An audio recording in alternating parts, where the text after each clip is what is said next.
What's up, everyone? Welcome back. Hope you're not too hesitant to click on this video, saying it's another Cubs podcast. Welcome back to Northside or Die. Season's kind of going about how we predicted. Unfortunately, some bright spots, plenty of not so bright spots, but we'll get into it in a second. Hope everyone's been doing well. I know we haven't been putting these out as quite as frequently as we have in the past. Unfortunately, not a whole lot of motivation behind talking about this team, but we'll try to get some more content coming your way. I just moved down to Indianapolis, not an excuse, but hopefully we'll get back to doing this every other weekend or so. So Seth, Noah, how you guys been doing? Great. Could be better watching the Cubs, No, I'm kidding. But yeah, I know it's been a minute since we've gone on here. I feel like it's been months ago. I guess the last time was a month ago. It seems even longer than that. But I guess we're excited to get back, talk about the Cubs, air our grievances, etc. Yeah, it's it has been a commonplace for the Cubs as Cubs fans, maybe except for these past two seasons where it's like bring on football season. I mean, since about 2015 till about through the 2020 season, we were enjoying baseball season, kind of getting the most out of it. Cubs were making playoff runs, obviously, and Noah and I are Bears fans, so the year-round depressing sports teams outputs is it's taking its toll, but I mean, at least the Bears have somewhat of a future. I mean, there's not much of a future to be said about Think so. right now. What do you guys think about some of the younger guys? Obviously, some of the Cubs social media pages kind of going crazy on Morel, or Morale, as everyone has come to know him lately. Fun kid, definitely has a great vibe, especially with Willson Contreras. We've seen some good chemistry there. So what are you guys' initial thoughts on his first 3 or 4 weeks as a Cub? I mean, when he got called up, it was just kind of like another young guy just kind of getting a chance to play. And he had a home run in his first game, and that right there was like kind of a spark, I think, because David Ross was like, okay, we'll give him some more starts, and then all of a sudden, boom, he's our leadoff hitter. He's been a great leadoff hitter too, so that's always something the Cubs have struggled to have, and having him and Contreras go 1-2 has been very, very nice for them. The supporting cast has not been as good lately, but it's all around a mess right now. So having something like that to watch has made it a little better. Yeah, no, I think you're right. Exactly. When he got called up, I think he was like 16th rated prospect. So Cubs systems improved. So he wasn't like, Pete Crow Armstrong, Brand Davis type prospect. But so it's kind of like your expectations are kind of tamed down a little bit to begin with. But I mean, here we are. It's got 130 at bats, and he's still probably leading the team outside of Willson Contreras and OPS, and he's got, I think, 6 home runs, 8 steals. So, like Noah said, he's walking, stealing bases, what you want from a leadoff hitter. And really, it's basically him and him and Contreras and Hap at times for the Cubs guys that you kind of look forward to. I mean, Wisdom and Schwindel, they've had their moments this year, but like, are they going to be long-term pieces of the future? No. I mean, really the only guy in the lineup that you kind of really possibility right now is Morale. Maybe Hap. Kind of doubt Contreras is going to be there the next 6 weeks. Yeah, I like you said, he has 125 at bats right now, and he's hitting 264. I mean, I feel like that's a pretty solid sample size to be able to invest enough confidence in this kid's future. Obviously, the Cubs have had kind of a quarry or like a purgatory in the outfield situation, and getting a consistent lineup of 3 guys to hold down a season with. there was a lot of buzz about a week ago about Clint Frazier getting reassigned back to the minors. And I mean, we've given, I've been kind of a Jason Hayward apologist almost, because everyone kind of is on top of him. Obviously, it's hard to be a fan, but it's hard to keep supporting the team when they seem not as interested in looking to the future, building for the future, when they're not even trying to win presently. So I'm kind of confused with the thought process and what direction this franchise is going right now. Yeah, no, I agree. I think, not that Clint Frazier was lighting the world on fire, but he's 27, somebody that has at least a glimmer of hope for the future. Hayward, for the past, really since he signed here, it's been pretty much what he's doing right now, but to a worse extent. So it's like, is it a matter of you just don't want to eat your losses? You kind of already have.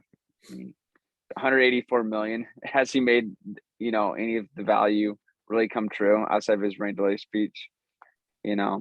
So I agree with you. I think it was kind of like the Cubs are just trying to eat their losses right now, but I'd rather have Clint Frazier in there every day than Hayward for sure. Noah? I agree. It's rough just seeing them like post the lineups and you see Hayward and Andrelton Simmons. And after I read that, I'm just like, I don't even want to watch. Well, yeah, it's like it makes you want to see like David Bodie again. It's like Bodie's Not even, dude. Like David Bodie's, I'm over him. well, I'm over him too, but I'd rather see him than Hayward. I would too. I would rather Simmons. see him over those two. Fair enough. But like, I'm surprised they didn't give like Nelson Velasquez a bigger shot than he got. But I think probably know. after the deadline they might.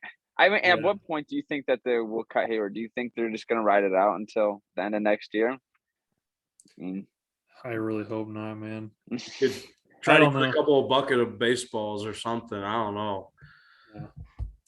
Besides Jason Hayward, Just package it with Contreras when they trade him. Be like, if you take Contreras, you have to take Hayward. Yeah. Kind of thing. Hermosillo and Vargas are the only other two Cubs currently on the roster, or that have been on the roster this year, along with Jason Hayward, who are hitting under 200. I'm over Hermosillo as well. I don't buy the hype there. He was exciting though, right at the beginning of the season. I'm glad he at least got a chance. And that's almost the other thing. We've been big preachers and mini fan club of Brendan Davis. With a season like this, I can't believe through 66 games so far, the way the season's going and how our outfield situation is. Like, how is Brendan Davis not gotten a chance? I know he will at some point, but like, give fans at least like glimpse of hope for the future. That's kind of the other thing I was talking about, like not doing well in the present, but also not working on improving the future. And it's just pretty frustrating. It doesn't help that he got surgery the other week. What? Yeah. You didn't He's see probably it? out for the year. What happened? His back, I think. Oh no. Yeah. So they said he could return by the end of the year, but probably when not. was this? When did that happen? A week or two ago. Oh, okay. I don't feel terrible for not knowing that then. He's been out since last year, Nagy. I swear. Well, yeah. But is it surgery? Like, what is it? What kind of injury are we talking? It was like a hip or in the back, Okay. Doctors here, but I think it had to do with his lower back. I'm pretty sure. Okay, so maybe he has like nerve damage or something. It's one of those things where it's like, that sounds good. Well, but looking forward. I was talking to Noah maybe a couple weeks ago about a South Bend Cubs game, and we're like, yeah, we care about the box scores of South Bend and Myrtle Beach and Tennessee more than Chicago. You see, Tara is killing it in Myrtle Beach. PCA was killing it before he's out for like a week or so. but he was killing it. You know, Hers has been a stud. Some of the other pitchers. So I mean, like I said, that's what I look for. Like honestly, if I'm like have a couple minutes, I need to check the scores. I'll go to MILB. You know it's real when I re-download the MILB app. You know, this I past check that year. every day, dude, just to see how like. Yeah, Yeah. I check those more than I do the Cubs box scores. It's pretty sad. Yeah, I mean the final score tweets from the Chicago Cubs Twitter page have been pretty wild. It's almost like fucking bingo night. Like we're seeing like 19 to 5s and 18 to 3s. Like, and it's weird because I felt like at the beginning of the season the pitching was really solid and the offense was just like not productive whatsoever. So it's kind of weird to see how much of a collapse like the pitching has taken as a whole. I mean, what you guys just well, yeah, at least with the pitching, they're taking the chance on the young guys. Like you're seeing guys like Keegan Thompson, Justin Steele, Killian now. Yeah, they're even Swarm, or like he's not. I mean, we don't expect him to be anything special, but at least he's giving them a chance. Like Hendricks is done. I think they try and trade him by the deadline. 100%. I agree. I think I mean he'll still have his good start, but you can't rely on him any more than like a 4 or 5 I think at he could this be like point. a good 3 or 4 in a good contending team. Yeah. So. It's just I mean with the type of pitcher he is, he's got to have absolute pristine control, and it just past 2 years pretty much it's kind of gone by the wayside. So is anything else about the Cubs like super stand out for you guys right now? I was gonna rattle off some stats, but I mean, all the amount of innings that position players are pitching. It's like that's becoming a weekly thing. Yeah, Schwindel getting called out on what was it, Conan or something about his ephus pitch. I don't know if it was Conan. It was one of them that was getting called out. Stephen Colbert, yeah, that's right. Yeah. But it's at one point where you're good, or like it happens once in a blue moon. But when it happens like 3 times in like 10 days, it's like, okay, this is not funny anymore. After the first game against the Yankees where they just couldn't score in extra innings, it was just like that was a perfect sign of how this year has been. That whole series, because like your pitching finally does well, but you can't put up a damn run. And then the next 2 games you just get absolutely destroyed. Yeah, because I know it was Texas Noah that game, and it was like I think it went to 12 or 13, and wow, we can't even. I don't even think we advanced the runner to third base in extras. That's how bad it was. It's like, man, and this guy's like, and it's just like, talking about things that stood out. I think, and I know he's been kind of hurt, but I think Nate Madrigal's been a pretty big disappointment. Like I was expecting. I mean, I will still give him the benefit of the doubt, but like, time he comes up to the plate, it's like it's out infield. You'll be surprised. It's like everyone's a little dribbler to second or up the middle, and it's like, man, and it's just weird because all through college, when he was with the White Sox, 300 plus hitter, and now it's like, good luck hitting 200. It's like that was my probably biggest. I mean, not that I expected him to be a superstar, but like having a guy that could hit 300 and just get on base. That's another good thing about Morel is that he can play second too. Yeah. So when Madrigal is hurt, like all the time, can put him there instead of, Andrelton Simmons, but that's not going to happen. Yeah, I don't really like VR either. I could do without VR. He hasn't been too bad lately. But yeah, like those signs like VR, Simmons, who else am I thinking of? I don't know, but like those guys who just was pointless signings to me. Yeah. I mean, Simmons at that point just call up random guys from right. Vargas. I'll even see might as well play Vargas at that point. I mean, the Ricketts are so concerned with actually spending money, it would make more sense to pay guys out of your farm system literally the league minimum and get them reps than doing the pointless signings like you're talking about.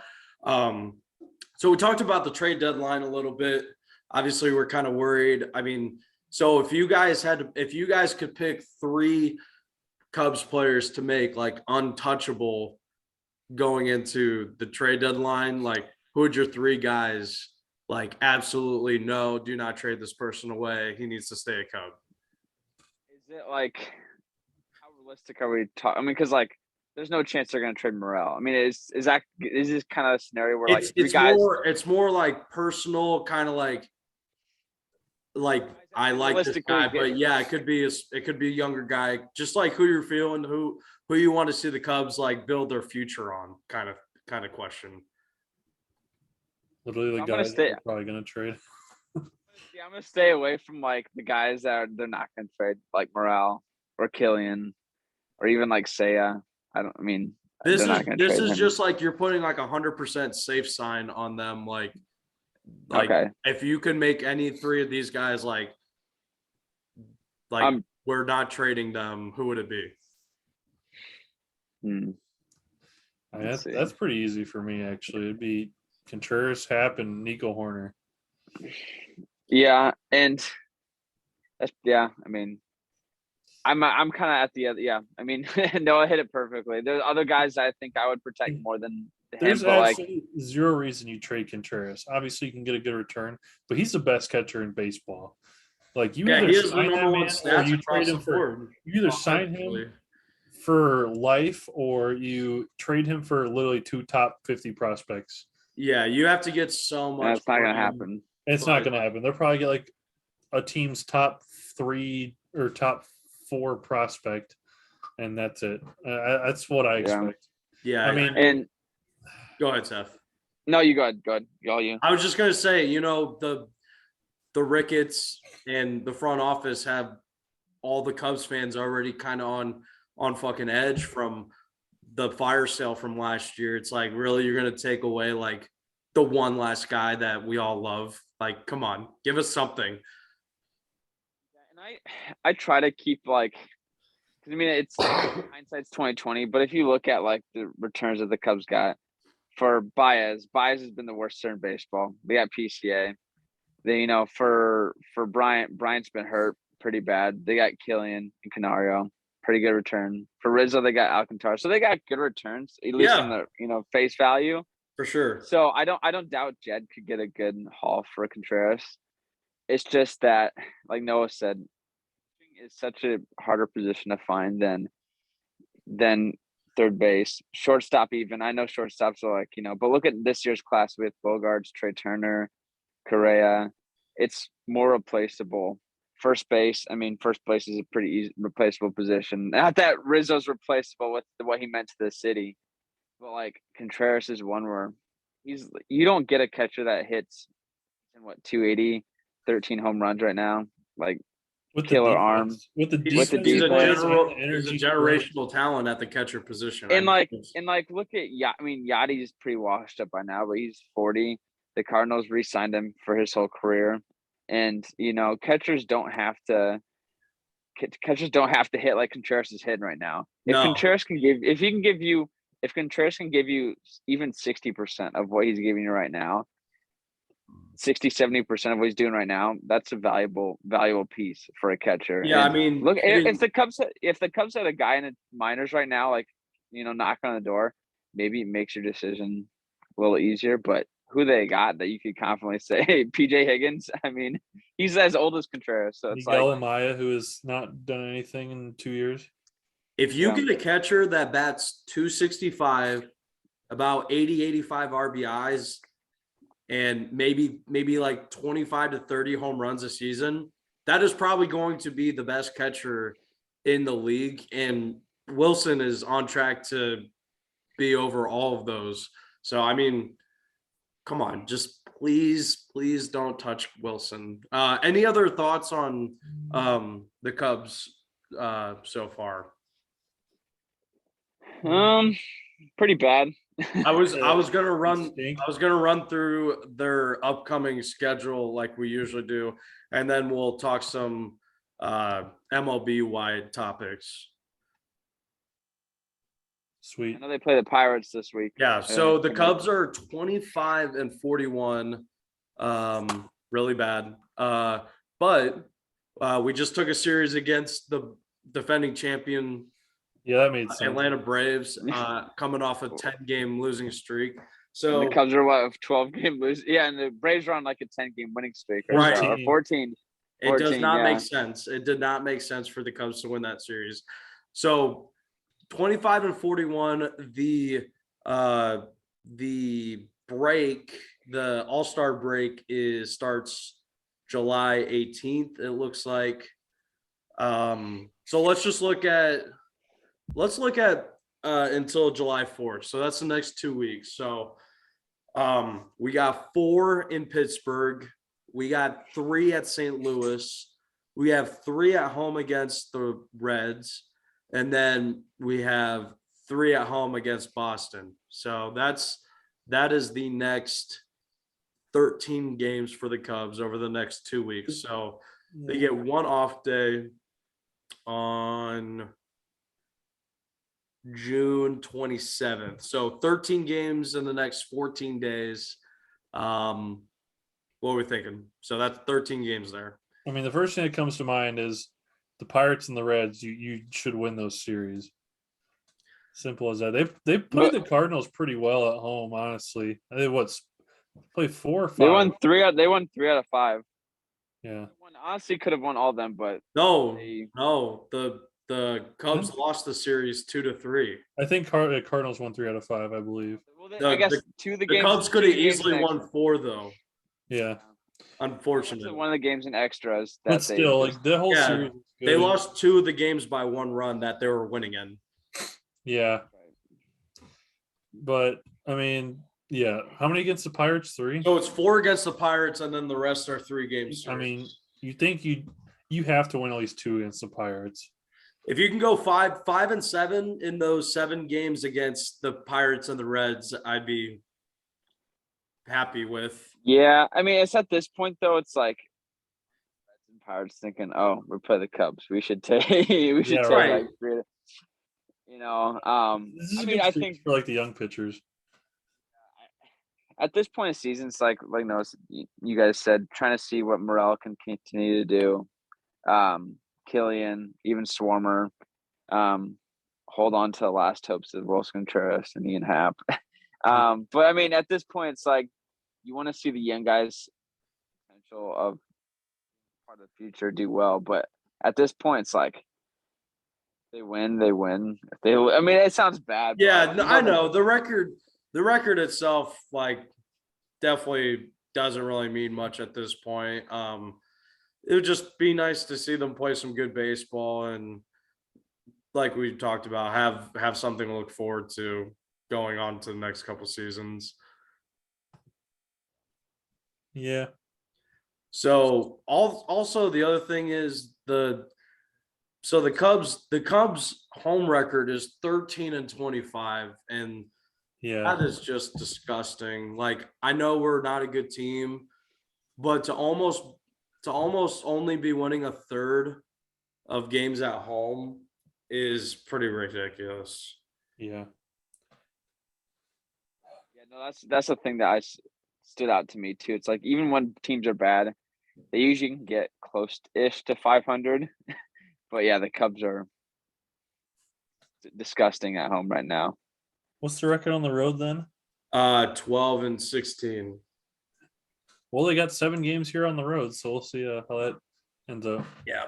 All right. So we got a couple more minutes. Let's talk about the MLB as a whole, real quick. Just kind of go over where some of the standings are at. So Yankees still on fire, 49-17. That is just an unbelievable record to look at. And then other notable team records: Dodgers 40-25, which in itself is an amazing record through 65 games. And then just to have the Yankees have that beat by 10 games an almost. extra 8 games if they were in the same division is just ridiculous. And then Padres 41-27. Mets without Tatis too. Yeah. Without Tatis too. And the Mets are 44-24. The AL Central is wide open. My White Sox picks that they're not making the playoffs is looking good though. Yeah. I think The Phillies were also hot. We talked about how the Braves were on a 10-game win streak, and the Phillies the other day had won like 14 of their last 15. Right after they fired Girardi. Right. Yeah. And they're still only 36 and 32. I picked the Phillies to win the Same. NL Yeah, the East. big. I know the big ones were the Phillies, and then I was big on the Mariners too. They stink. Yeah, I was big on the Mariners as well. That's Like what the heck? You have the reigning Cy Young plus that trade with the Reds. You think they'd be like, man, and all their prospects like Kelenic Yeah. sucks. I took the Angels to he's get brutal. one of those wild card spots. Yeah. They're 33 and 36. They start coming off off a 12-game losing streak. Also fired their head coach, RIP, Mr. Madden. Rip Joe. You got the Mohawk the day he got fired. Yeah. Did you see that? People were memeing the fuck out of him. Well, yeah, honestly, it's looking like we might not have got the correct order. At least I didn't, but all the AL East teams are going to get all the wild card spots. I mean, is that how it's shaping up right now? I think they're all in position. Well, Yankees, of course, and then Toronto, Tampa. I don't Cleveland, think I and took Boston's the right Yankees outside. to even make the playoffs, to be honest. That's gonna. I don't know if I did either. I think I I- took the Blue Jays, and then I think I had maybe the Rays. I think I had the Rays winning the division. One of you had the Red Sox. Huh? One of you had the Red Sox. I had the Not Red Sox me. making the playoffs, but they're only half game out of the wild card, so it's, it's still within reach. I had the Blue Jays win the division though, which I don't think anybody's catching the Yankees at this point. I mean, they're what? Did we all 11 have games back. Did we all have the Brewers winning the NL Central? No, I had the Cardinals. Okay. I had the Brewers. They're completely their exact same record right now. So that's, you know what, for the Cubs at the very least, hopefully come the end of September when we're playing the Cardinals and the Brewers, I hope we spoil the fuck out of one of them out of the division title, or if one of them starts struggling, hopefully we can spoil them out of a wild card spot. That would basically be a W on the season for what a shit 162 games it's going to be. Mm-hmm. That's the thing. I don't even think the Brewers are that. I mean, the Brewers hitting's like they have pretty their brutal. pitching is really good. And then the Cardinals are kind of the opposite, but yeah, the Brewers run differential is only plus 16, and they're 38 and 30. it's nice when you get to play the Pirates, Cubs, and Reds. What, 50 games a year almost? Probably more, honestly. More than 50 games, I think. Yeah, Yeah. 19 apiece. But Yeah. I mean, I think those are the biggest things. But I think we got pretty close. Noah's Cy Young and P are looking pretty good. Yeah, MVP was looking good. I'll tweet out updated standings compared to our predictions closer to the MLB All-Star break. Any lost thoughts from you guys? Oh, that's a good face. Or Nig. That's a good. Oh, did I freeze? Right there. Oh my god. The Wi-Fi finally got set up, and Oh no, did I freeze? Can you guys hear me? Hello? Hello?